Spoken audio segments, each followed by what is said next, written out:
Mga tatlong technique sa CapCut na siguradong alam mo na hindi pa alam ng iba. Una ay ang overlay technique. Import mo yung video mo at sa baba, hanapin mo ang copy.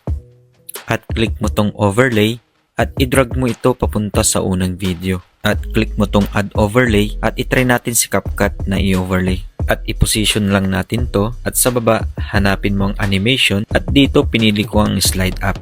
Then click mo yung second video at hanapin mo yung cutout sa baba and then remove background. And then hanapin mo ulit sa baba ang layer at piliin mo tong number 2. So ito yung result. Pangalawa ay ang particle technique.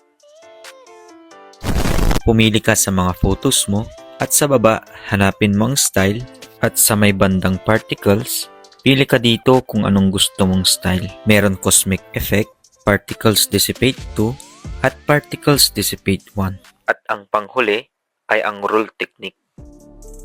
Import mo ulit yung video mo at sa baba hanapin mong effects, body effects at sa may bandang rule, dito pumili ka ng rule mo. Mayroong doll face, mayroong cartoon face, mayroong moreno, mayroong baby face, mayroong teenager look at syempre mayroong matanda look. Follow mo na ako ka-technique ha. Napaka-basic lang, 'di ba? Itong